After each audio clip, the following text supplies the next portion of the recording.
Australia has been my home for the past year and 1 month.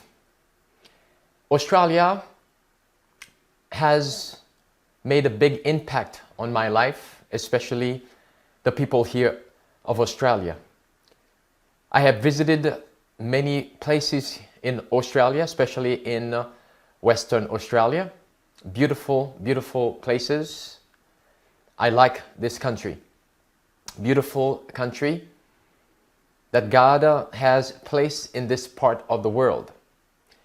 But unfortunately, the time for me has come to fly back to the US. I would like also to thank many of you here in this beautiful country of Australia, starting with my brothers and sisters in Perth, for the time that we were able to spend together a whole year. And I hope and pray that we will meet again, that God will bring me back, because that is my intention, to come back here. I'd like to thank each one of you. My mom over there in Perth, thank you for your love. Thank you for the support, and especially during those months after my injury and surgery, for the love you showed me to help me to recover quickly. I'd like to thank you for that. I'd like to thank all of you here in Sydney, Australia, who came out, and some of you travel 500 kilometers to come, to listen, to study, to congregate, to fellowship together. We want to thank you from the bottom of our heart. I'd like to thank Sister Martine in particular for her help and for everything else. And she is going to be one of our connections here in Australia to help distribute the book Great Controversy. As we are having some billboards up here, she will be responsible to help distribute the book Great Controversy and the book National Sunday Law, and as well as Steps to Christ. For all of you once again who came out to the meeting to support us, we want to thank you. And for all of you, wherever you are in Australia, I have been receiving messages from you in different parts of Australia. I want to thank you once again for your support here.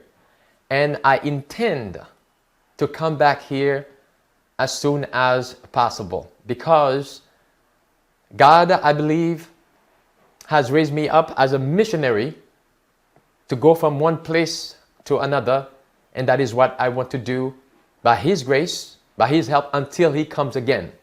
Let me share with you a testimony about my experience here, especially in the past few weeks. As I shared before, I was supposed to fly out to the US. This was back in last month, beginning of last month. And I flew from Perth, Australia to Sydney, Australia. And from here, I was supposed to catch another flight that was going to take me to Los Angeles. And then from there to my next destination.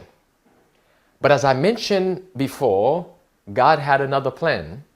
He kept me here in Sydney, Australia for about a month and a few days. This was unexpected, but by the grace of God, we have been able to be used by God here and did some work here.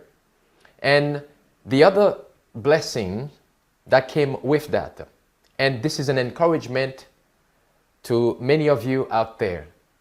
As Jesus says in the book of Revelation, "Be thou faithful unto death, and I will give thee a crown of life."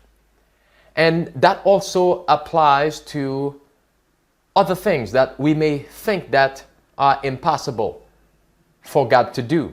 Like, for example, you know what has been going on in our world for the past year. Those restrictions that they have imposed, and especially if you are going to fly from one place to another, and especially if that has to do international flight. Well, I have said to the Lord, you know the condition of flying, you know what they are imposing. I don't need to name them. You know exactly what I'm talking about, the conditions to fly. I said, Lord, I do not want to abide by those conditions. If it's your will for me to fly out, then you help me to find a way around those draconian systems. Lo and behold, God opened the way for me to not go by the draconian system. Even the muzzle, God has opened a way for me to fly out without that muzzle. And the Lord has been good, and to Him be all the glory. I asked for signs when it was time. At first, I had found a place where I could do the test without the draconian way. Then, I was still waiting for the Lord to give me approval or open the way for me so I don't have to wear this muzzle. And as I mentioned before, God opens the door. He made the way, or He opened the way for me to be able to do this. And by His grace, I have not been wearing this muzzle ever since this whole crisis started out. Now, let me move on to the US. I have been invited in the state of Texas to share, to break the bread of life with others there, with God's people. And we would like to invite you for a full day of revival and reformation. Brother Andy and I from Advent Messenger, we will be meeting there together. We will have a full day worshiping the Lord, studying His Word at the following. The title for the revival and reformation there will be Watch and Be Ready. Saturday, that would be Sabbath, March 20th, 2021. This is one more time an all-day event starting at 9:30 sharp. Lunch will be provided, and the speakers are going to be myself and Brother Andy. Brother Andy will begin the service with Sabbath school lesson around 9:30. Then I will be speaking for the divine worship hour starting at 11. Brother Andy comes back again at 2 o'clock in the afternoon. Then at 4 o'clock in the afternoon, I will be back again by God's grace to deliver another message. And the address for that specific location there is Iglesia Adventista del Séptimo Día, Libre, Philadelphia, 1501 S Center Street, Arlington, Texas 76010. And for more information, you can either contact me or Brother Andy Roman, or the number on the screen there, which would be 817-714-1561. That would be Pastor Raul Zembrano. We are looking forward to see you there in the state of Texas, Arlington, Texas, to be more precise.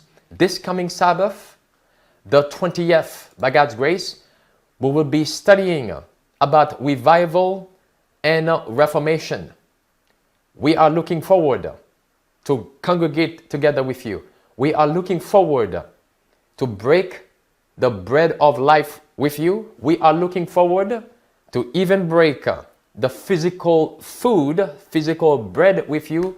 We are looking forward to fellowship with you in spirit and in truth.